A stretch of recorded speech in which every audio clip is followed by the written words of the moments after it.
Today is August 7th. Ooh, yeah. We are 20 days from college football? August 27th is the first game, right, for the Ducks? No, August 31st. The first college football game, though, is, I think we're 15 days away. It is on a August 24th. Thursday. Wait, we don't have a Thursday game to kick it off? Week 0 regular season for Division I FBS football. Oh, boo. Saturday, August 24th. All right. Delaware State at Hawaii That sucks. is the first. No, 9 a.m. Florida State, Georgia Tech. In Oh, Dublin. yeah, actually, that yeah, one's in Dublin. Yeah. Dang. That's a lot longer than I thought. So we are still 20 days. Or not 20 days. Nope. I can't math. 17 days. 17 days. There you go. Less than 3 weeks away. Yeah, less than 3 weeks. Let's go. I'm excited for this college football season. I think we got so many, with the new conferences and the conference realignment finally coming into play. I just can't wait for it to all get started. There's a ton of storylines. There's a million things to be worked out. We had Dave Bartu on the other day, Monday, talking about from College Football Matrix. He threw out a hot take that I went, ooh, Colorado, the Fighting Shedeur Sanderses, open up against North Dakota State. A very, very, very good North Dakota State team. Yeah, and this will be interesting because now we're in the third iteration of North Dakota State, or actually the fourth iteration of North Dakota State, because they've lost a coach to Wyoming, they lost a coach to Kansas State, now they lose the coach to USC, who's took over as an assistant defensive coordinator and linebackers coach. This is truly this is where you start going, how far is the depth in the bullpen of coaches at North Dakota State? But it is a powerhouse FCS program. Yes. And there was a line that Bartu threw in there that definitely made my eyebrows go up. If Colorado loses to North Dakota State, I believe they'll go 0-12. Now, I haven't gone that far, but we've talked about the fact that the wheels could come off this thing real early if they struggle with North Dakota State and win. Reality is they are talented enough to beat North Dakota State, even with all the dysfunction that's going surrounding that program. Just between Shedeur and Travis Hunter.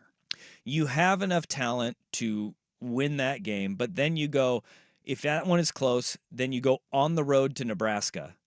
And this Nebraska team is going to be far different than the one that they eked out last year. Then you go on the road to Colorado State, which is a double overtime game last year, and you're looking at that war of attrition. They do not have depth because all of the guys that they brought in, most of them are gone from a year ago, and they still have the same depth problems that they had a year ago. As the season wears on, they're not going to get stronger. They're going to get weaker. We saw that last year in Pac-12 play. You enter the Big 12 this year, which doesn't have the top-end talent like Oregon or Washington. But boy, is there a lot of good talent in that There is conference. a lot of depth there. Kansas State is going to be good. Arizona is going to be good. Utah. They have in Kansas also. They have all four of those schools on their schedule this year. They're going to be tough outs, and they have to go to Texas Tech. And the one thing we know about Texas Tech, really good at home, terrible on the road. Yes, and Colorado has to go down to Lubbock. All the tortillas. And they go. They have Oklahoma State on their schedule too. They probably, with Central Florida on there, they have the 6 toughest teams in the Big 12. With the exception of, well, I guess Baylor's not there right now. Baylor's on their schedule too. Oh, so they are. Oh, God. Yeah, so it's not going to go well for them. But right now, because of the way this upcoming 2025 NFL draft class is shaping up, Shedeur Sanders is looked at as QB2 as of right now. I don't believe in Carson Beck at the next level. I don't really think I believe in him in the college level as far as being a great quarterback as opposed to having insane talent around him. But that's for another day. Shedeur Sanders, and I think you and I see eye to eye on this, is a very talented thrower. He's got a great arm. He can make all of the throws. When he has time and he can put touch on the ball, it's pretty. He throws a good ball. I would say a plus decision maker. Very accurate. But he holds on to the ball too long. I don't think he is a great decision maker because he holds on to the ball too long. Okay, if you're carrying that. Because I think that he has windows that he's afraid to throw in. Okay. And he got happy feet with a putrid offensive line last year. Despite what you may or may not think of Prime or Shedeur, he was playing in front of paper But there's also the one way that if you do not have a good offensive line, you get the ball out as quick. quickly as you can. And there were times where a lot of them where he could have thrown the ball, but I think he is so risk averse because he doesn't want to throw interceptions and give the ball back to the other team. He just holds onto the ball, takes a sack instead, which you cannot do in the NFL. You cannot do it in the NFL. No, but one of the things that scouts and evaluators have said that they do appreciate about Shador is that he does distribute the ball all over the field. Yes, he does. Outside, inside, quick decisions, quick routes, longer developing routes, deep to the outside. He's got all the ability to make all of the throws. There's nobody questioning whether or not he can process those reads or make those reads and then complete the throw on them. He has the tools necessary. Now, he does not have the, for whatever reason, the Sanders gene of speed was not blessed across his children. Interesting that one of the fastest humans on the planet didn't have any progeny that were that fast. And it's a little weird, right? He does seem like the outlier there. You know, it's just. Well, maybe, but Maybe it skipped a Shiloh generation? isn't like a burner on the No. outside either. That's what I mean. Like, none of his kids Skips are a really. generation. It skips a generation. Yeah, it's the elite speed. But so much of what we talked about in Colorado is how much it's just an epic S show. Yep. And Shador has not been averse to that, whether it's his other brother who runs social media for Colorado, not doing him any favors today. If you want to go on social media, if you go on Twitter, just search darts only, and you will see the worst edited video It's very bad. of all time. Very bad. It's Shador Sanders throwing a deep ball to the corner on the opposite side of the field, and it's edited in a fashion to where it looks like it's an entirely different play where a receiver catches a touchdown in the end zone. Now, the internet sleuths have already kind of gone through it, and it's like, it is the same play. But it's the worst edit ever, and it looks like it's an entirely different play because it looks like it's a ball that might actually have been intercepted.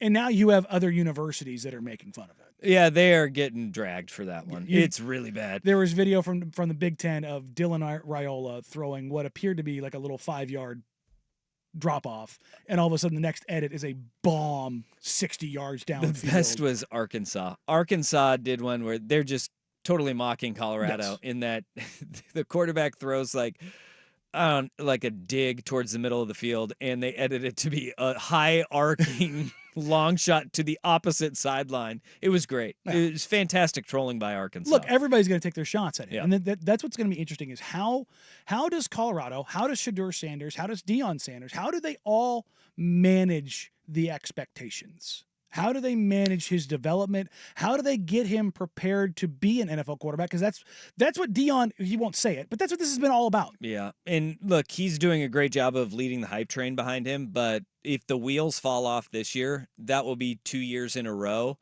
And if Shador Sanders is taking shots at teammates on social media like he has been. Or heaven forbid he gets wrapped up in some, I don't know, some stupid gambling issue. Well, that like- was the backup I'm quarterback. saying, well, what's going on in that locker room? It's Gilbert Arenas, Javaris Crittenton Yeah. levels of stupid in that locker room right There's not a lot of maturity in No. that Colorado locker room, and there are bigger issues at play. And look, I feel like if they do struggle with North Dakota State, and then they do start picking up losses early, and guys start pointing fingers, and they can't pull in the same direction and get it back on the right track, Shador Sanders, for all of the love that he is getting as an NFL prospect, that's going to start coming back down to earth, because this is not a draft class that is quarterback heavy.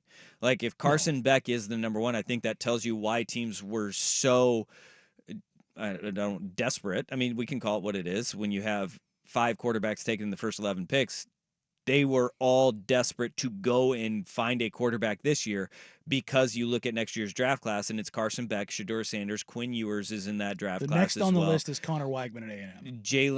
You have Jalen Milroe at Alabama as well, where if you look at guys that could make up a lot of ground on Shador Sanders and pass him, look no further than Jalen Milroe, who has Kalen DeBoer as his offensive coordinator and head coach, right? You know, you have DeBoer's system's going to be coming down. You have a wealth of talent that's still going to be around him at the receiver position, and he's got a live arm. He will get a bump this year if he thrives, and Shador Sanders goes down. If Quinn Ewers can have a big year Just stay healthy. without Xavier Worthy and without A.D. Mitchell, then you're looking at him and going, Well, he lost his 2 best targets from a year ago, and he's still thriving with Sark, which he should do at Texas especially this year, getting Isaiah Bond in. because they are going to be really damn good in Texas. And you shouldn't look at the success of your team and say that's going to be the indicator in the NFL.